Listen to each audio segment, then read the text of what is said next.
45 yung score ko over 50. Ikaw, Torjang, ilan ka? I'm only 37. Gagi, pre. 20 lang yung score ko.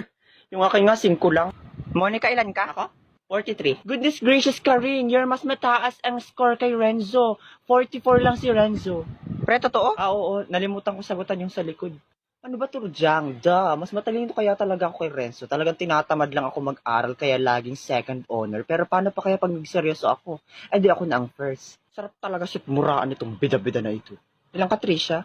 43 lang ako. Bes, 48 ako. 48? Oh my goodness! 48 si Trisha. Ha, yes. Mas mataas pa sa putok ni Karing. Manahimik ka dyan, Burloloy. Patingin nga. Oh my God, 48 nga siya, Karing. Napaka-bobowers mo pala eh. Talaga ba, Torjang?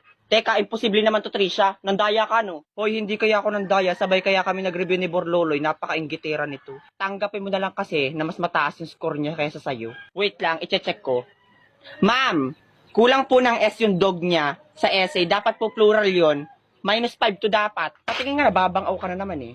Anong dapat plural? Is naman yung ginamit na verb. Huwag kang tanga dyan ha. Hoy, bulwak, ako ang naggawa ng essay niyan. Mas marunong ka pa sa akin. Hoy, akin na yung test paper mo. I-check ko din. Siguradong tama ang sagot ko dyan. Si Torjang kaya nag-check niyan. Talaga ba? Ma'am, tingnan niyo po yung modus ng magkaibigang bayo ko. Diba sabi niya po, mali kapag may erasure? 5 po yung may erasure ni Karing. Tapos, dun po sa essay, mali-mali po ang grammar, pero nilagyan po ng 15 points ni Torjang. Tingin nga, iho. My family is the human and the human is the Ano to? Hindi ko mabasa.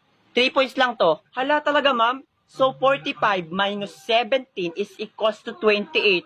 Grabe naman yun, pero deserve mo yun. Akin na yan. Karing, it's okay lang. Don't cry na. By the way, sino ba nagturo sa'yo ng essay? Hinayo pa ka, sa'yo yun galing.